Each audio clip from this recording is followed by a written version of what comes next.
unlike Door Door that we had last week, which as we were talking about, the diversity in instrumentation and everything, this is not that. This is very one level. And if you like that level, I think it's hard not to like every track on this album. You're listening to Potty Mouth Radio, the home of movies, music, television, and comedy.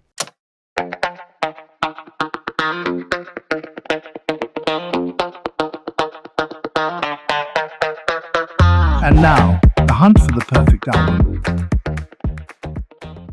Hello, everybody, and welcome back to the hunt for the perfect album, where once again we've done it. How you doing, mate? I am good, yeah.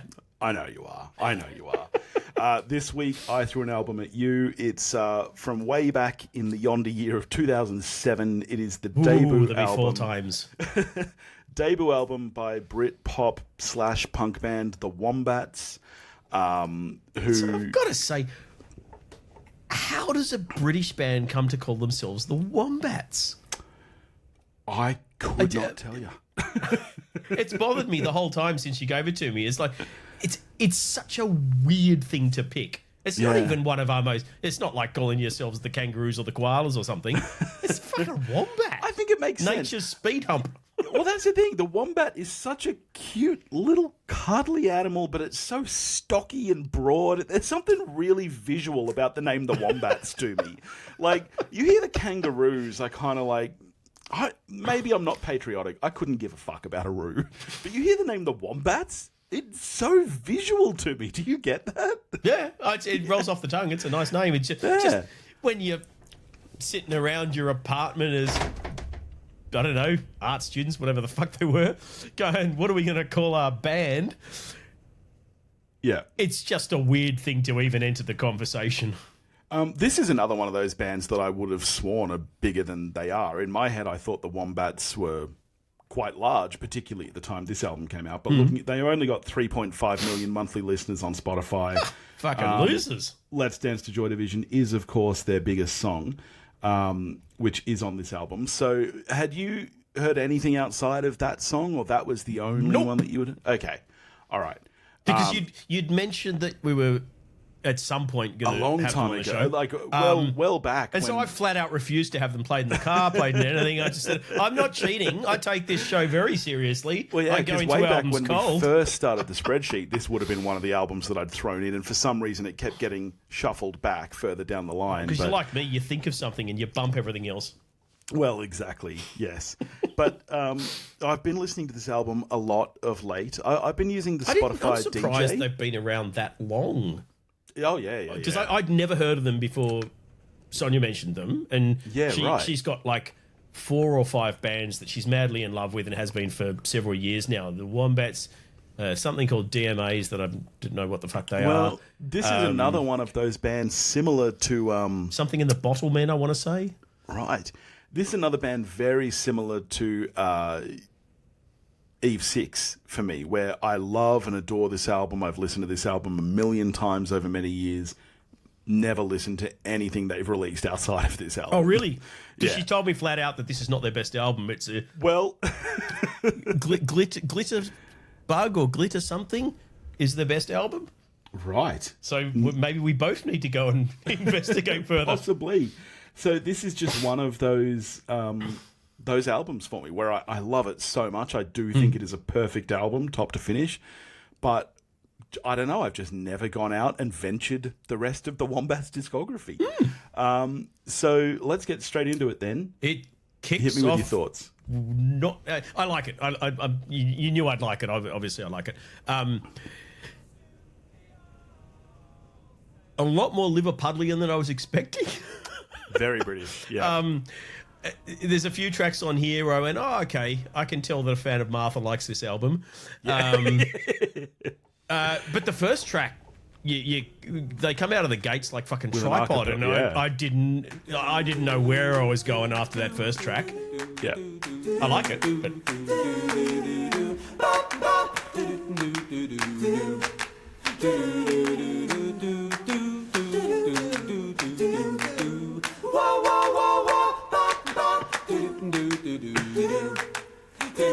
Tales of girls and boys and marsupials, girls and boys I actually really dig that track.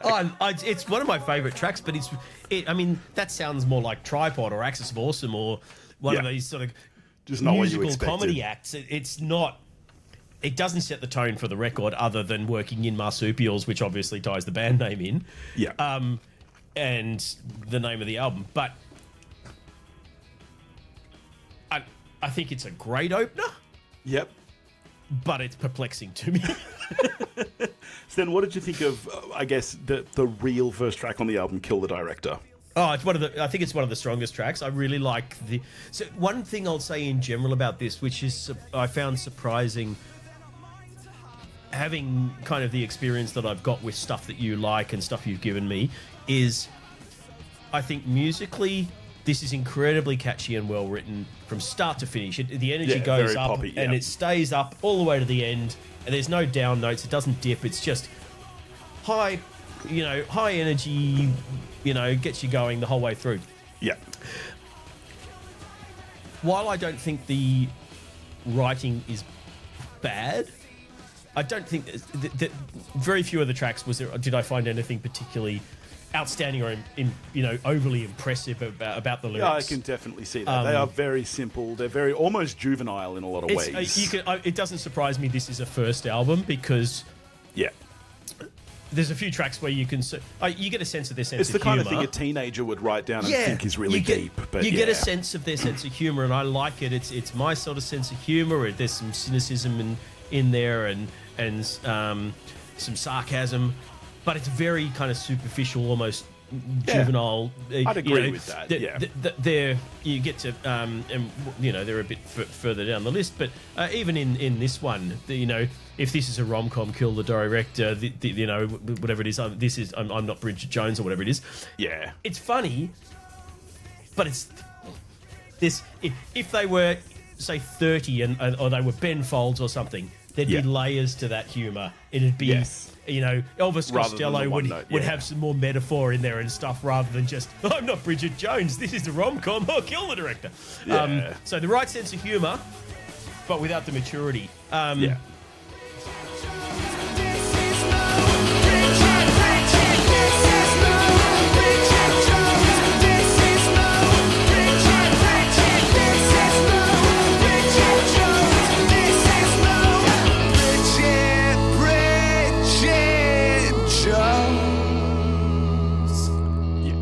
I know exactly what you're saying, and I will 100% agree with that. I haven't got the track listing in front of me, so I don't know what's next. Next up is Moving to New York. Oh, I haven't looked at plays or anything. I would think this is one of the more popular ones, because this had a more, I don't know, this felt more like a radio hit. It was more cohesive, more. Yeah, this is the next most listened to track after Let's Dance to Joy Division. There you go. No, it's really good. I like it. Like a party vibe, lies, booze and then deceit, and I don't know why I want to voice this out loud. It's therapeutic somehow. So I'm moving to New York 'cause I've got problems with my sleep, and we're not the same, and I will wear that on my sleeve. So I'm moving to New York. Good track. Yeah. Yeah, there's a nice consistency to the whole album. Definitely, it is all very much of a type. First track aside, which is with the weird little. You're absolutely right. Unlike Door Door that we had last week, which as we were talking about, the diversity in instrumentation and everything. This is not that. This is very one level, and if you like that level, I think it's hard not to like every track on this album. It's very, and I mean, for the purposes of this show, it's a great thing to have given me, because if you like one track, you like all the tracks. 100%. That's the way I feel about this album. And unless you feel the first track is kind of weird and you skip it, you're not skipping anything else if you like one of these, because even though I think, Let's Dance to Joy Division is I found a little different. Yeah.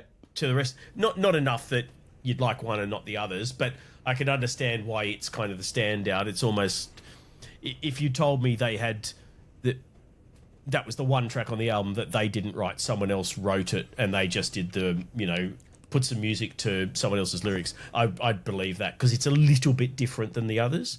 Yeah. But it's a hugely consistent album, and it's just fun. It's kind of high energy fun. Yeah, super high energy. Yeah. Probably the next track 5, Party in a Forest, Where's Laura? I love this track because it feels to me very Cure inspired. Oh, it's I think I thought something similar because I remember thinking, it's even got Forest in the title. Yes, I thought the same thing. Yeah, there's something very Cure about this track to me. Yeah.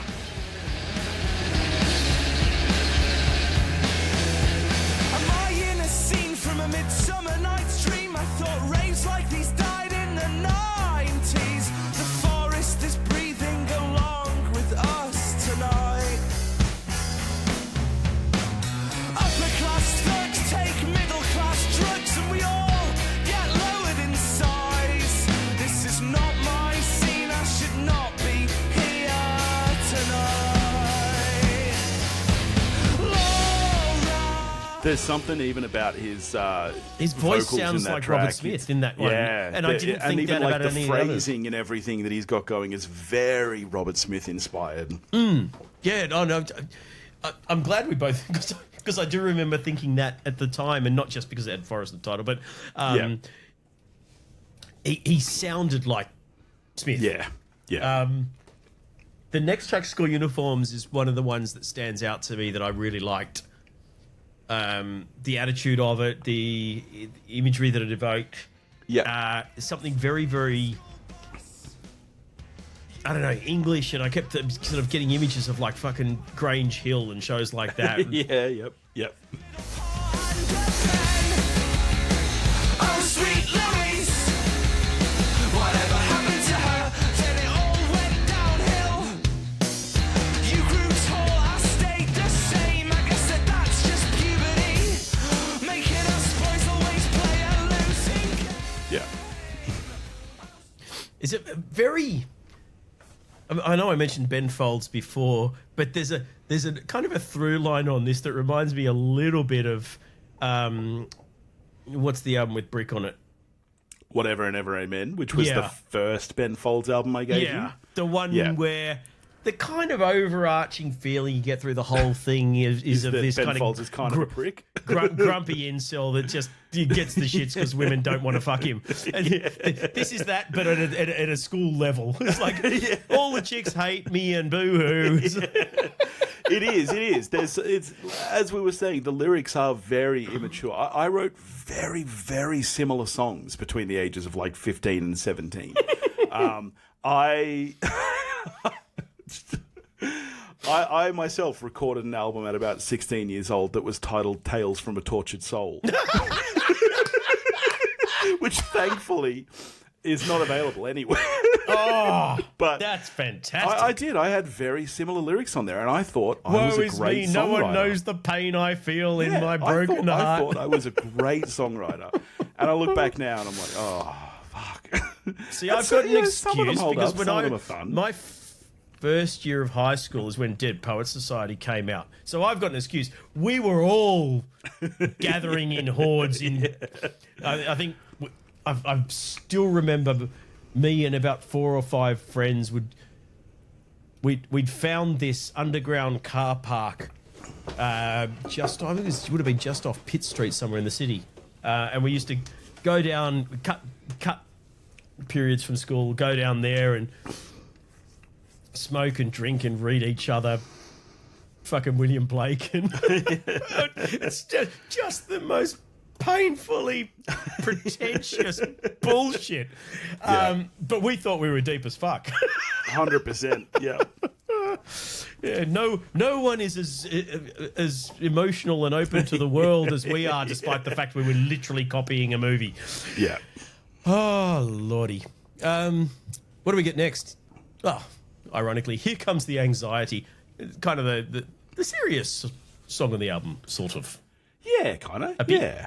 A bit?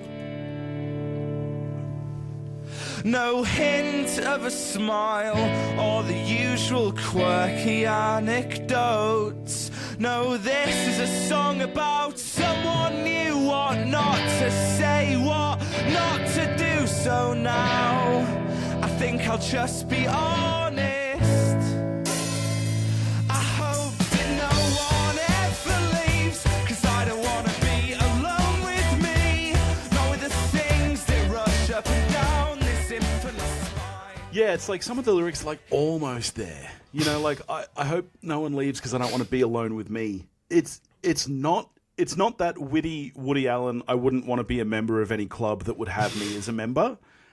It's like it knows what it wants to say. It doesn't have but the it vocab. doesn't get to yeah. And I personally don't have a problem with it for what this album is. Like No. I It's totally, love this album, but I don't mean at all that any of the writing is bad. It's just Yeah, a yeah. little bit sort of one-dimensional. I know what you mean. Yeah, in conveying yeah. the thoughts that it's conveying, but it conveys them effectively, and you know, all the lyrics scan nicely and rhyme where they're meant to, and all the rest of it. It's still a kind of adeptly put together. Yeah. Is there anything in the back half of the album that really stands out to you? Yeah. Most of my favourite stuff is in the back half. Yeah, right. Okay, yeah. Obviously, you know, we'll probably play out to Joy Division, but Little Miss Pipe Dream I liked a lot. I think the kind of the last 3 tracks is probably the strongest run on the album. Yeah. I think that they're possibly the most. You get a bit of Beach Boys as well, which doesn't hurt, but in this one, but it's probably the most effective they are with the humour. There's some really funny lines in there, and ideas. You know, Dr. Suzanne, I think she likes me because she's always smiling when all she really wants is to get you to stop smoking. You know, yeah. And the whole Patricia the Stripper, I think, is just great. That's one of my favourites, and has my favourite line in the whole album. She's my coked up Botox girl. This is not a drama piece. I'm not here to tell you lies. Oh, Susan, you better believe me this time.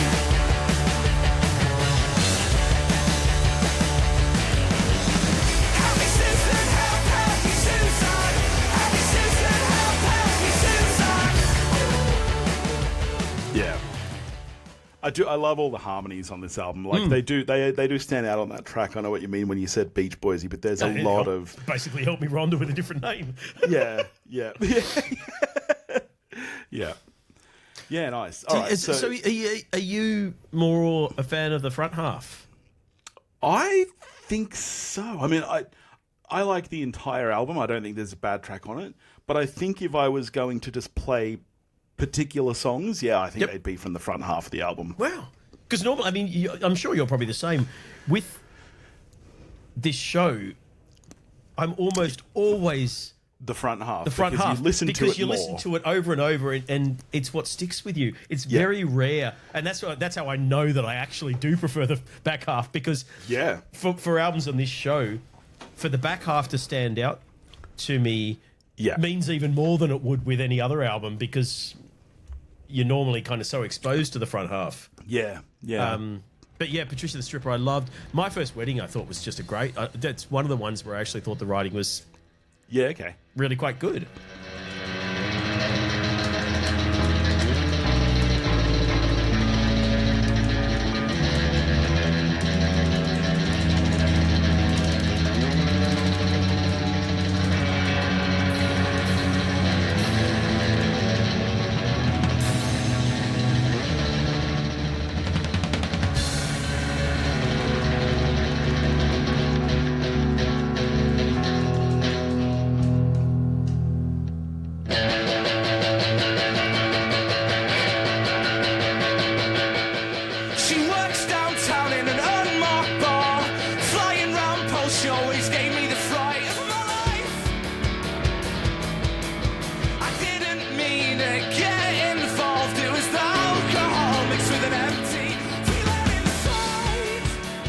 So, all in all, how are you scoring this album, and how comfortable do you feel telling Sonia your thoughts.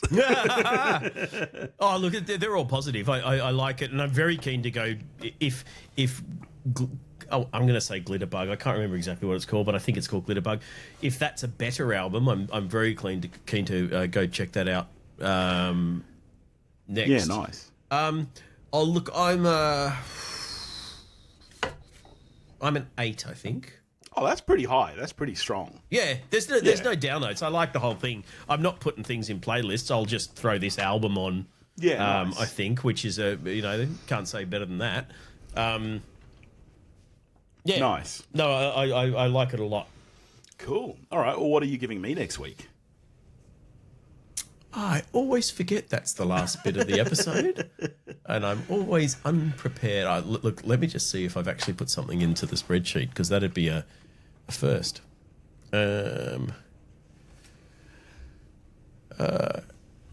No, totally unprepared. We don't even have this album in there. The spreadsheet stops at Boys Next Door. Look, I'm going to... all right, mainly because I know you're not familiar, and it was in my list of things to consider. I'm going to give you Lloyd Cole and the Commotions album Rattlesnakes. Okay. Because I know you're not huge. I think it was when we were. Yes, it was. It was when we were talking about Matthew Sweet, because he was involved in the album Girlfriend, and I think you weren't familiar with his name. So I'm sure there's songs you probably heard, even if only Tori Amos did a cover of Rattlesnakes on her cover album. But yeah, Lloyd Cole's one of those artists I think is always very underappreciated. Okay, nice. So there you go. Looking forward to that. All right. In the meantime, if you want to get in touch with us, you can do that at pottymouthradio.com or pottymouthradio@gmail.com. Go and join the Facebook listener community. If you're watching this on YouTube, hit that like and subscribe button. Smash that bell, as they say. And I'm going to play us out with Let's Dance to Joy Division. Yeah, of course you are.